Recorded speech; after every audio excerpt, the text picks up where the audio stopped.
नमस्कार दोस्तों। तो आज हम लोग मैथ का बेसिक करने वाले हैं संख्या पद्धति यानी कि नंबर सिस्टम से। प्राकृतिक संख्या किसे कहते हैं, सम संख्या, विषम संख्या, ये जो भी होता है सब आज की इस क्लास में हम लोग क्लियर करने वाले हैं। ठीक है ना। क्लास 10th मैथ का जितना भी बेसिक होता है सारे के सारे इसको हम लोग क्लियर करने वाले हैं और इसके बाद जस्ट हम लोग ऑब्जेक्टिव को क्लियर करेंगे। अगर आप भी चाहते हैं क्लास 10th का अच्छे तरीका से तैयारी हो और बेहतरीन तरीका से तैयारी कर सकें तो हमारे इस चैनल को आप सभी जरूर सब्सक्राइब कर लीजिएगा और वीडियो पसंद आए तो वीडियो को लाइक भी जरूर कर लेंगे। तो चलिए क्लास को करते हैं शुरू। तो यहाँ पे पहला नंबर यहाँ पे है प्राकृतिक संख्या। देखिए आपको मैं अच्छे तरीका से समझाऊंगा, आप सभी हमारे साथ बने रहेंगे। प्राकृतिक संख्या यानी कि नेचुरल नंबर उसको हम लोग इंग्लिश में बोलते हैं। ठीक है। यानी कि गिनती की सभी संख्या जो है ना प्राकृतिक संख्या कहलाती है। गिनती में जो भी आ जाते हैं जैसे 1 2 3 4 जो भी आ जाता है ना, ठीक है ना, एक से लेके कहाँ से, एक से लेके गिनती कहाँ से स्टार्ट होता है भाई, एक से लेके जो अनंत तक जाता है ना, क्या एक से लेके जो एक से शुरू होकर अनंत तक जाता है ना, उसे हम लोग क्या कहते हैं, तो प्राकृतिक संख्या कहते हैं। ठीक है ना। जैसे में 1 2 3 4 और ये अनंत तक जा सकता है, इसका मतलब होता है अनंत। क्या होता है, इसका मतलब होता है अनंत, यानी कि इन्फिनिटी तक ये जा सकता है। तो आप सभी को समझ में आ गया ना प्राकृतिक संख्या। गिनती के सभी संख्या, जो भी संख्या हम लोग गिन रहे हैं 1 2 3 4 5 जो भी सब गिन रहे हैं ना, ये सभी क्या आ जाएंगे ना, प्राकृतिक संख्या आ जाएंगे। आई होप आप सभी को समझ में आ गया होगा। चलिए उसके बाद यहाँ पर हम लोग देखते हैं, उसके बाद यहाँ पे देखते हैं पूर्ण संख्या। पूर्ण संख्या यानी कि इंग्लिश में कहते हैं होल नंबर। ठीक है ना। यानी कि प्राकृतिक संख्या के समूह में अगर शून्य को जोड़ दिया जाए तो वह पूर्ण संख्या कहलाती है। देखिए ना, प्राकृतिक संख्या है ना, जैसे क्या है 1 2 3 4 है ना, इसमें हम क्या करते हैं, इसमें आगे हम जीरो लगा देते हैं। क्या देखिए ना, 1 2 3 4 और इसके आगे हम लोग क्या लगा दिए हैं, मात्र जीरो लगा दिए हैं। तो ये क्या हो गया, तो ये हो गया आप सभी को पूर्ण संख्या। ठीक है ना। और ये भी कहाँ तक जाएगा, तो ये भी इन्फिनिट तक जाएगा, यानी कि अनंत जाएगा। ठीक है ना। अगर आपसे कोई पूछे पूर्ण संख्या क्या है तो आप सभी इसको एक तरीका शॉर्टकट में जवाब दे सकते हैं भाई। प्राकृतिक संख्या के समूह में अगर हम जीरो को जोड़ देते हैं ना, क्या प्राकृतिक संख्या के समूह में अगर हम लोग जीरो को जोड़ देते हैं ना, तो आसानी से वह पूर्ण संख्या बन जाती है। तो जैसे जीरो से लेके 0 1 2 3 4 ये अनफिनिट तक ये जा सकता है। ठीक है ना। उम्मीद करते हैं आप सभी को समझ में आ गया होगा। तो वीडियो को लाइक करेंगे और कमेंट में भी जरूर बताएंगे। ठीक है।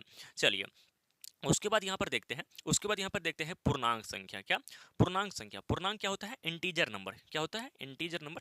यानी कि सभी धनात्मक और ऋणात्मक पूर्णांक को हम पूर्णांक संख्या कहते हैं। यानी कि जो प्लस में भी हो और माइनस में भी हो। धनात्मक का मतलब क्या होता है दोस्तों, तो आप सभी को पता होना चाहिए, जो प्लस में हो, और ऋणात्मक का मतलब क्या होता है, जो माइनस में हो। यानी कि सभी धनात्मक और ऋणात्मक जो है, ऋणात्मक पूर्ण संख्या को हम लोग पूर्णांक संख्या कहते हैं।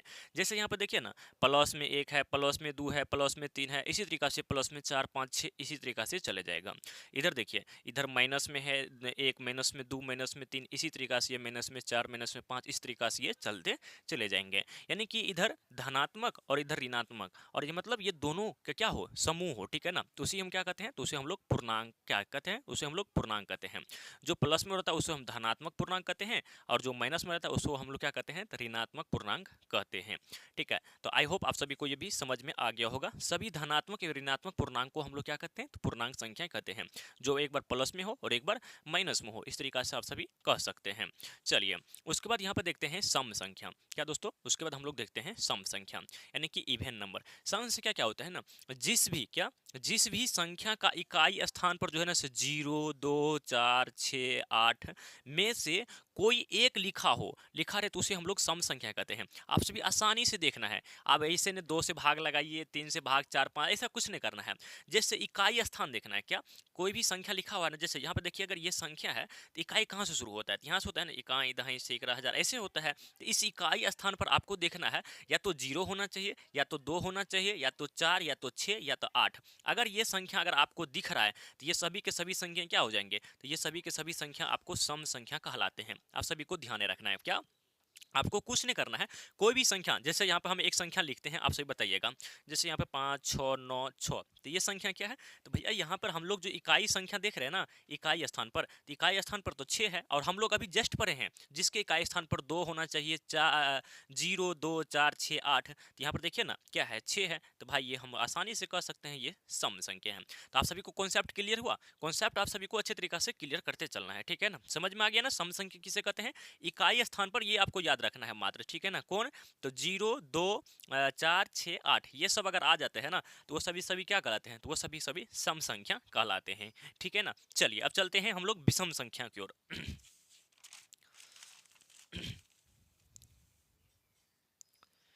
चलिए, तो अब देखिए विषम संख्या क्या होता है ना। विषम संख्या यानी कि ऑड नंबर, वह संख्या जिसके स्थान पर 0, 2, 4, 6, 8 लिखा ना रहे उसे हम विषम संख्या कहते हैं। यानी कि उसमें क्या था, इकाई इकाई स्थान पर 0 चाहिए हमको, 2 चाहिए, 6, 8 इस तरीका से चाहिए। लेकिन विषम संख्या में ऐसा कुछ नहीं है। इकाई स्थान पर हमको 0 नहीं चाहिए, 2 नहीं चाहिए, 4 नहीं चाहिए, 6 नहीं चाहिए, 8 नहीं चाहिए। बाद बाकी जो भी संख्या इकाई स्थान पर है सब के सब वह विषम संख्या में आ जाएंगे। जैसे इसके इकाई स्थान पर क्या है, 1 है तो ये विषम संख्या है। इसके इकाई स्थान पर 3 है तो ये विषम संख्या है। इसके इकाई स्थान पर 5 है तो ये विषम संख्या है। लेकिन सम संख्या होने के लिए 0, 2, 4, 6, 8 ये सब होना चाहिए। तो विषम संख्या भी आप सभी को समझ में आ गया होगा, ठीक है ना। चलिए बढ़ते हैं अगले की ओर। अगला यहाँ पर देखेंगे भाज्य संख्या। क्या कहते हैं, भाज्य संख्या। वैसी वैसी संख्या जो एक और स्वयं के अलावा अन्य किसी भी संख्या से पूरा पूरा कट जाता है। देखिए ना, एक और देखिए हम जैसे आप सभी को समझाते हैं, अगर ये 12 को आप सभी अगर भाग दीजिएगा ना, देखिए 12 है ना, तो इसको आप सभी अगर 1 से भाग लगाइएगा ना, 1 से इसमें भाग लग जाएगा, ठीक है ना। उसके बाद इसमें 12 से भाग लगाइएगा ना तो 12 से भी लग जाएगा, ठीक है, एक और स्वयं, ठीक है। उसके बाद हम लोग अलावा से भी लगाते हैं, यानी कि अगर हम लोग 2 से भी लगाएंगे तो इसमें लग जाएगा, 3 से भी लगाएंगे तो ये लग जाएगा, 4 से भी लगाएंगे तो लग जाएगा। देखते हैं इसमें कितना और संख्या से लग रहा है, यानी कि एक और स्वयं के अलावा अन्य किसी भी संख्या से भाग देने पर वह पूरा पूरा कट जाएगा, ठीक है ना। यहाँ पर देखिए ना 21 में भी 1 से लगा सकते हैं आप लोग, ठीक है। उसके बाद यहाँ पे 7 से लगा सकते हैं, उसके बाद यहाँ पे 21 से लगा सकते हैं। 40 में भी वही 1 से लगा सकते हैं, अब 2 से लगा सकते हैं, उसके बाद यहाँ पे क्या 8 से लगा सकते हैं, 5 से लगा सकते हैं। यानी कि एक और स्वयं के अलावा अन्य किसी भी संख्या से आसानी से भाग लग जाता है ना कोई भी संख्या में, तो वह संख्या आपको भाज्य संख्या कहलाएगा। आई होप आप सभी को ये क्लियर हो गया होगा, ठीक है ना। चलिए उसी के जस्ट उल्टा अभाज्य संख्या क्या होता है, तो भाई उसी के जस्ट उल्टा होता है अभाज्य संख्या। ऐसी संख्या जो एक और स्वयं के अलावा अन्य किसी भी संख्या से जो है ना कटे, क्या करे, एक और स्वयं के अलावा अन्य किसी भी संख्या से वो ना कटे, उसे हम लोग क्या कहेंगे ना, तो अभाज्य संख्या कहते हैं। जैसे यहाँ पर दो देखे तो 2, इसमें 1 से भाग दे सकते हैं, ठीक है। उसके बाद इसमें हम लोग 2 से भाग लगा सकते हैं, और इसमें किसी संख्या से भाग लगा सकते हैं, नहीं लगा सकते हैं। एक और स्वयं मतलब एक और खुद से, इसके अलावा कुछ से लाग ही नहीं सकता है।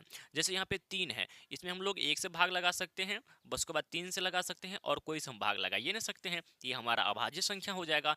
5 देखिए ना, इसमें हम लोग 1 से भाग लगा सकते हैं, उसके बाद यहाँ पे हम लोग 5 से भाग लगा सकते हैं, बाद बाकी कोई भी संख्या से लगा ही नहीं सकते हैं। तो भाई ये अभाज्य संख्या की गिनती में आ जाएगा, ठीक है ना। आप सभी को कंफ्यूज दूर होता होगा, ठीक है ना। चलिए बढ़ते हैं। उसके बाद यहाँ पे परिमेय संख्या। देखिए परिमेय संख्या क्या होता है ना, वैसी सभी संख्या जिसे हम p बटा क्यू के रूप में लिख सकते हैं। एक और कंडीशन होना चाहिए, p बटा क्यू के रूप में तो लिखेंगे, और रूट के अंदर आने वाली सभी संख्या जो है ना रूट के बाहर आ सके। जो भी रूट के अंदर है ना, वो अगर रूट के बाहर, देखिए अगर आपको बटा में मिले तो भाई वो तो परिमेय होगा। जो p बटा क्यू के रूप में मिले तो ये तो फिक्स है, ये तो आपका परिमेय होगा। एक और कंडीशन है, सर जब रूट के अंदर आ जाएगा तब क्या करेंगे, तो रूट के अंदर जो भी संख्या होगा ना उसको अगर आप सभी रूट के बाहर निकालिएगा, अगर वो आसानी से रूट से बाहर आ जाते हैं तो वो परिमेय संख्या होगा, ठीक है ना। क्या हो जाएगा ना, अगर कोई आसानी से रूट के, जैसे यहाँ पर देखिए ये 4 है तो भाई ये परिमेय है, ये 4.2 है, इसको उड़ाइएगा तो ये बटा में आ जाएगा, यानी कि 42/10 आ रहा है। 5/4 यानी कि जो परिमेय संख्या p बटा क्यू के रूप में लिखा हुआ है। यहाँ पे देखिए रूट अंडर 16 है, देखिए अगर रूट अंडर 16 का हम लोग बाहर निकालेंगे ना तो ये 4 आ जाएगा। देखिए ये आसानी से बाहर आ गया ना, तो ये भी क्या आ जाए, ये परिमेय संख्या। रूट अंडर 16 क्या है, ये एक परिमेय संख्या है, ठीक है ना। जो रूट के अंदर से बाहर आसानी से आ जाए वो आपको क्या हो जाएगा, परिमेय संख्या हो जाएगा, और बटा में होना चाहिए, ठीक है। तो ये आपका परिमेय संख्या हो गया, ठीक है ना। चलिए उसी के जस्ट उल्टा, क्या उसी के जस्ट उल्टा हम लोग यहाँ पर देखेंगे अपरिमेय संख्या। क्या देखेंगे ना, अपरिमेय संख्या, इसी के जस्ट हम लोग उल्टा देखेंगे। क्या होता है ना, वह सभी संख्या जैसे p बटा क्यू के रूप में जो है नहीं लिखा जा सकता है, और रूट के अंदर आने वाली संख्या रूट के बाहर नहीं जा सकता है। यानी कि p बटा क्यू के रूप में नहीं लिखा हो, और जो रूट के अंदर आता है ना संख्या, उसको हम रूट के बाहर नहीं ले सकते हैं। जैसे रूट अंडर 2 है, जब इसको आप रूट के बाहर कीजिएगा ना तो ये नहीं होगा। जो रूट के अंदर बाहर नहीं होगा तो वो हो जाएंगे अपरिमेय संख्या, और जो रूट के अंदर से बाहर हो जाएगा तो वो हो जाएगा आपका परिमेय संख्या। जैसे यहाँ पे रूट अंडर 7 है, आप सभी को समझ आ रहा है ना भाई, एक बार जरूर बताइएगा, ठीक है ना, एक बार जरूर बताइएगा। और वीडियो पसंद आ रहे तो वीडियो को लाइक जरूर करते जाएंगे। यहाँ पे देखिए रूट अंडर 7 है, तो रूट अंडर 7 को तो अगर हम लोग क्या करेंगे, रूट से अगर बाहर करते हैं ना तो ये रूट के बाहर हो भी नहीं करेगा, ठीक है। तो ये क्या हो जाएगा, तो ये हो जाएगा अपरिमेय संख्या। अगर यहीं पे रूट अंडर यहीं पे रूट अंडर अगर क्या 25 रहता, तो भाई हम लोग जब रूट अंडर 25 को बाहर करेंगे ना, तो ये 5 आएगा, और 5 तब क्या हो जाता, तो हमारा क्या हो जाता ना, तो वो परिमेय संख्या हो जाता। ठीक है ना, यहाँ पर देखिए 2 प्लस रूट अंडर 7, ये भी आपका क्या हो जाएगा ना, अपरिमेय संख्या हो जाएगा। ठीक है, हाँ एक चीज ध्यान रखना है, पाई एक जो है ना सो अपरिमेय संख्या है, लेकिन पाई का जो मान है 22/7, ठीक है, वो आपका परिमेय संख्या हो जाएगा। याद रहेगा ना, पाई एक अपरिमेय संख्या है और पाई का मान 22/7 ये आपका परिमेय संख्या हो जाएगा। ठीक है ना, तो आई होप आप सभी को समझ में आ गया होगा। मैंने बहुत अच्छे तरीका से और सरल तरीका से आप सभी को समझाने का कोशिश किया।